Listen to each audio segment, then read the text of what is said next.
Bom, vamos lá. Quando a gente pensa na figura clássica de um monge da tradição Zen, qual é a imagem que, sei lá, quase invariavelmente se forma na nossa cabeça? Olha, geralmente é aquela coisa bem austera, né? Exato. É aquele homem com a cabeça raspada, roupas escuras, tipo, mantendo aquele silêncio absoluto. Uhum.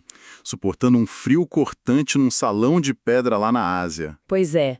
A gente tem essa associação imediata com uma disciplina inabalável, sabe? Quase como uma punição voluntária do corpo e da mente para alcançar a iluminação. É uma estética bem dura mesmo, quase militar. Totalmente. É uma estrutura super rígida, onde meio que não tem espaço para conforto nenhum. Mas e se o verdadeiro núcleo do Zen for, na verdade, o exato oposto disso? Nossa, essa é a grande virada, né? Sim. E se no lugar de um campo de treinamento espartano, a base mais profunda da tradição for um útero quente e acolhedor? Eu, como pesquisadora, fiquei muito curiosa com isso. E essa tua provocação inicial vai direto ao ponto central do que a gente vai analisar hoje. Porque a nossa compreensão ocidental do budismo Zen, ela foi muito, digamos assim, filtrada por essa lente da negação, do ascetismo extremo. A privação, né? Exatamente. E o que a fonte da nossa imersão de hoje traz, que é um documento analítico assim bem profundo de maio de 2015, é justamente a desconstrução radical dessa fachada. O texto resgata a figura de Prajnaparamita, certo? Isso. Ela é reverenciada historicamente como a mãe de todos os Budas. E, ao colocar essa deusa no centro da roda, o documento revela um coração que é intensamente yin sustentando a prática. Olha, e acho que vale muito a pena a gente fazer uma pausa rápida aqui para explicar esse conceito do yin. Com certeza, porque a gente usa isso de um jeito muito banal no dia a dia, né? Pois é. Tipo, quando a fonte fala que a tradição tem um lado yin, não é aquele misticismo distante. Na filosofia oriental, o yang é aquele princípio mais ativo, claro, masculino. Aquela coisa de ação constante, da rigidez. Exato, associado ao céu. Já o yin é o princípio receptivo, ele é escuro, terroso, flexível, feminino. É meio que o espaço que permite que as coisas cresçam, sabe? A terra fértil. Isso. E a missão da nossa exploração aqui é justamente entender como esse lado yin se traduz no que o texto chama de amor e cuidado originais, mostrando um budismo focado em conforto e nutrição, não em sofrimento. E para que quem está nos ouvindo consiga absorver assim, a magnitude dessa figura da Prajnaparamita, a leitura propõe um mergulho psicológico antes mesmo da gente entrar na religião pura. Essa parte é fascinante. O autor usa o trabalho daquele psicanalista, né? Isso, Christopher Bollas. Tem um livro dele chamado Shin on the Mind. E ele argumenta que existe uma fenda profunda na forma como o nosso cérebro e a cultura processam a realidade. Ele divide isso em duas ordens, certo? Exato. A ordem paternal e a ordem maternal. E assim, o Ocidente moderno é, sem dúvida nenhuma, o império absoluto da ordem paternal. Nossa, e como é? A ordem paternal é o que governa basicamente cada segundo da nossa vida produtiva. Total. A Ford até descreve isso como uma estrutura que é inteiramente baseada em palavras, sabe? No raciocínio discursivo, na lógica implacável. É aquela constante avaliação de tudo. Pois é. É a engrenagem no mundo corporativo, das planilhas, das métricas. Tudo precisa ter nome, ser categorizado. Tipo, isso é produtivo, isso é inútil, isso está certo, isso está errado. É aquela mente que não cala a boca nunca e está sempre medindo tudo. E a consequência de operar só nessa lógica, né? É que o mundo vira um eterno tribunal. Nossa, sim, um peso absurdo. Mas o pensamento oriental, na sua raiz, e o Zen, no seu núcleo mais oculto, eles operam a partir dessa ordem maternal. O Bollas define essa ordem como pré-verbal. Pré-verbal, ou seja, antes da palavra. Exatamente. Ela não usa palavras porque ela remete à nossa experiência mais antiga de existir, que é o vínculo lá da gestação, dos primeiros meses de vida. Quando a gente é só um bebezinho, né? Quando a gente é um embrião, um feto, um bebê. A gente não lê relatório de desempenho, a gente não elabora a tese lógica, a gente só sente. É pura percepção, sabe? A comunicação é só apresentação. É o calor da mãe, o ritmo do coração batendo. O tom de voz. Isso, o padrão da respiração. E tentar viver a complexidade da vida adulta usando só a ordem discursiva, essa ordem paterna, é meio trágico. Muito limitante. Sabe o que me vem à mente? Uma analogia aqui para quem está acompanhando a gente. Imagina tentar aprender a andar de bicicleta usando só a ordem paterna. Ixi, como seria isso? A pessoa sentaria numa cadeira e leria um manual técnico de umas 400 páginas sobre gravidade, física. O cálculo do torque no pedal, né? Exato. Os graus exatos de inclinação para não cair. Tudo lógico, tudo em palavras. Mas não sairia do lugar. Não. Porque a ordem materna é o ato de subir na bicicleta. É o vento batendo no rosto, aquele frio na barriga, a memória muscular acordando. Aquela percepção do equilíbrio que o corpo simplesmente sente. Pois é uma sabedoria que é totalmente corporal, que não cabe num manual, mas sem ela você não anda. E essa transição entre ler sobre a gravidade e sentir o equilíbrio é a essência do que esse documento quer mostrar. A ordem maternal sempre vem antes da narrativa. Sim. A gente experimenta primeiro. A gente vive a experiência crua de estar seguro, de estar amparado, e só depois a mente paternal entra para tentar explicar com palavras. E o legal é que mesmo o Zen tendo crescido em sociedades asiáticas super rígidas e patriarcais... Que é o estereótipo que a gente tem, né? Exato.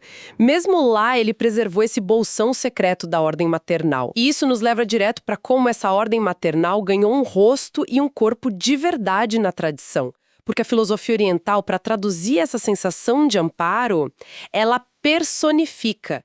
E é aí que entra a estrela da nossa imersão. A Prajnaparamita. Isso, e não é uma figura simples, né? A fonte divide ela em 3 grandes manifestações. Sim, é como uma evolução, uma cascata de manifestações. Primeiro, ela é literalmente a deusa que encarna a sabedoria perfeita. Mas não é aquela sabedoria de enciclopédia, né? Não, de jeito nenhum. É uma clareza de visão cortante. É um insight profundo sobre como a realidade realmente funciona por trás das cortinas, sem as nossas neuroses, sabe? E aí essa sabedoria, que é meio abstrata, deságua na segunda manifestação, que o texto descreve como sendo muito mais carnal, mais histórica. Que é a tradição do chantinês primitivo. Que foi a raiz do Zen, né? E lá ela era reverenciada como a grande mãe, diretamente. O corpo gestacional do universo. É a matriz de onde tudo surge, a provedora de conforto máximo. Nossa, e a sacada histórica do budismo é que a presença dessa mãe acabou gerando textos, e essa é a terceira manifestação dela. Ela vira os próprios sutras. Exatamente. O texto que a gente está analisando aponta que os ensinamentos dela marcaram a virada para a tradição mahayana. Sim. Porque antes... a busca era muito individual, né? Monges isolados buscando a própria salvação. Pois é, mas o Mahayana, que é o grande veículo, ele democratizou a coisa toda. Trouxe essa compaixão infinita. Tipo, ninguém tá livre até que todos estejam livres. E o famoso Sutra do Coração. Mas é recitado no mundo todo, todos os dias. Ele é basicamente a destilação pura das palavras dessa grande mãe. E quando a fonte junta tudo isso, a sabedoria, o ventre materno e o texto, ela introduz um conceito que, olha, para nossa cabeça ocidental é um choque, que é o Tathagarpa. Ah, o Tathagarma. Que significa o ventre do ser. A ideia é que, como a Prajnaparamita abriga tudo, tudo que nasce dela já nasce com a natureza de Buda. Ou seja, na base da tradição não tem uma dívida, um defeito de fábrica. Não tem. É uma totalidade inata.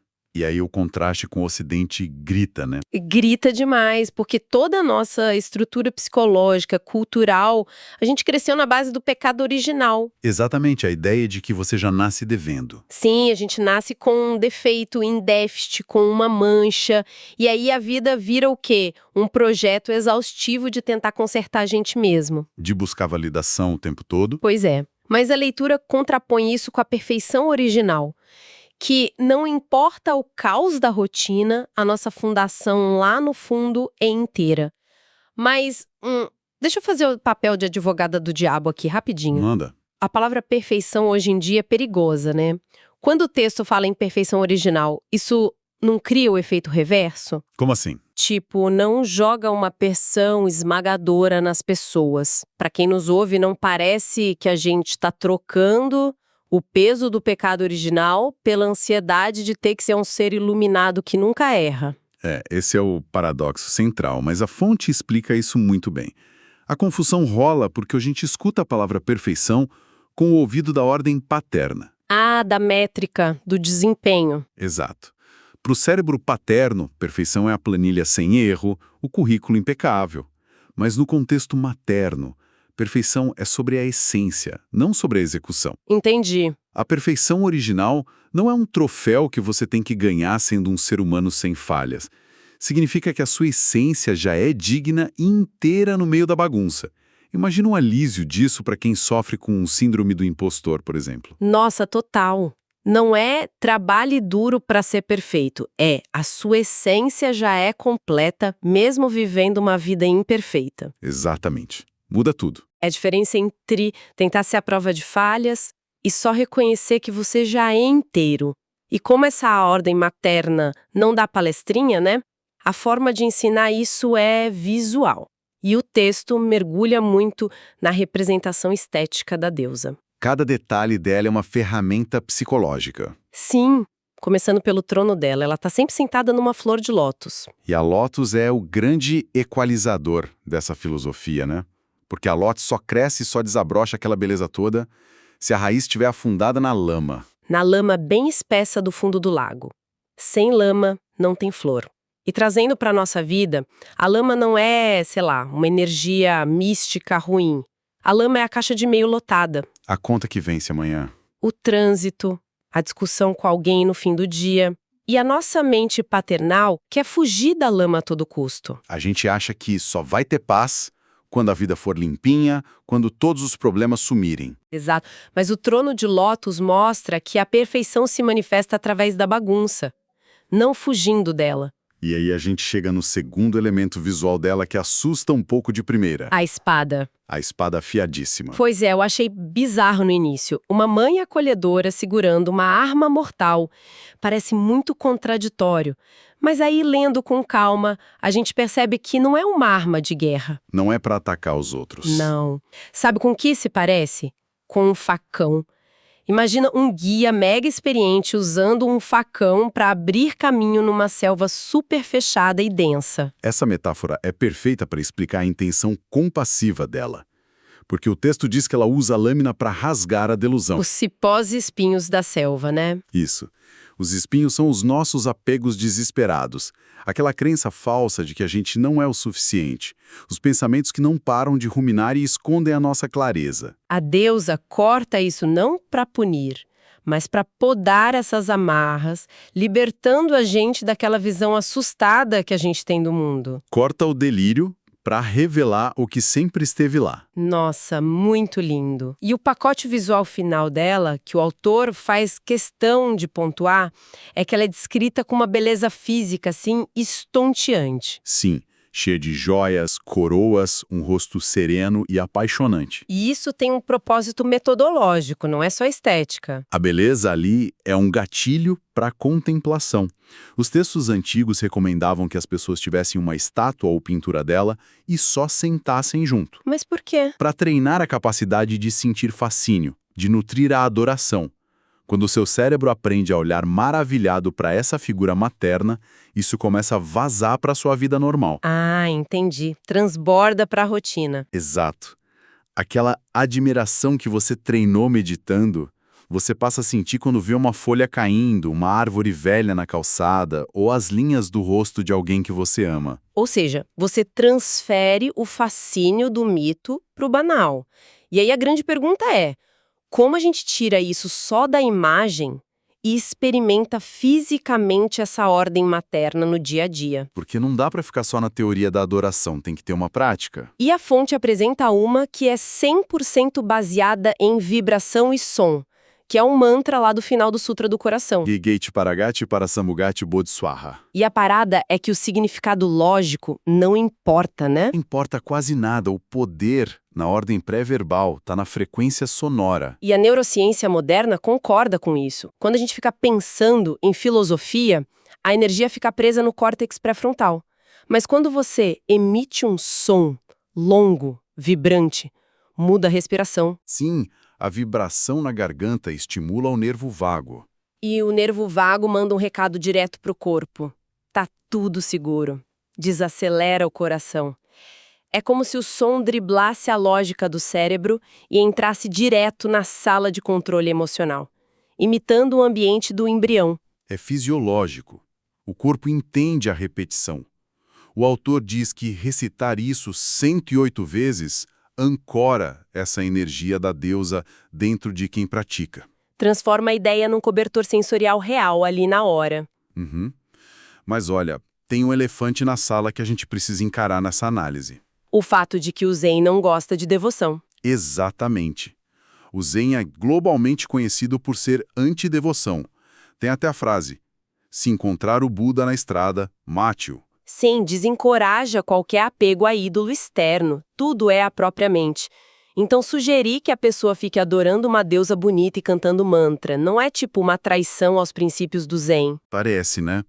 Mas a fonte assume essa contradição abertamente. O uso de mantras e essa devoção são uma anomalia na superfície austera do Zen. Mas por que manter isso, então? Porque é uma anomalia vital. Se o caminho for só aquele desapego frio, a busca pelo vazio, vira uma coisa muito árida, muito inumana. A devoção à grande mãe é o contrapeso. É pra não secar por dentro. Isso. Você não invoca ela para ficar dependente para sempre. Você invoca para receber um abraço psicológico quando a pressão de tentar despertar for pesada demais para carregar sozinho. Nossa, é o suporte de sobrevivência emocional na trilha, né? E essa exploração toda que a gente fez destrói completamente aquela caricatura do monge frio do começo. O rigor gélido derrete. Entendeu Yin, a Prajna Paramita, como essa matriz dá uma lente nova não só para os textos antigos, mas para lidar com o nosso próprio esgotamento mental atual. Se a gente destilar tudo isso para a nossa vida caótica, o maior ganho é que essa leitura é um antídoto para a nossa doença da insuficiência. A gente vive numa cultura que monetiza a nossa insegurança, né? O tempo inteiro, exigindo correção no corpo, na produtividade, na personalidade. E lembrar que existe essa perfeição original, que a lótus está ali inteira no meio da lama, tira uma tonelada dos ombros. A lama estressa sim, mas não estraga a flor. Não altera a natureza dela. E isso deixa um gancho gigante para a gente pensar e expandir no texto para o nosso mundo moderno. Nós construímos cada milímetro das nossas cidades e do nosso trabalho usando a arquitetura dura da ordem paternal. A gente idolatra a hiperlógica, o ruído sem fim, tudo é planilha de desempenho. Pois é, e diante dessa sabedoria do silêncio pré-verbal, a constatação é meio assustadora para todos nós. E eu queria deixar essa provocação para quem nos ouve pensar. Vamos lá. Que partes vitais sensíveis da nossa experiência humana a gente está deixando morrer de sede por asfixiar a ordem materna?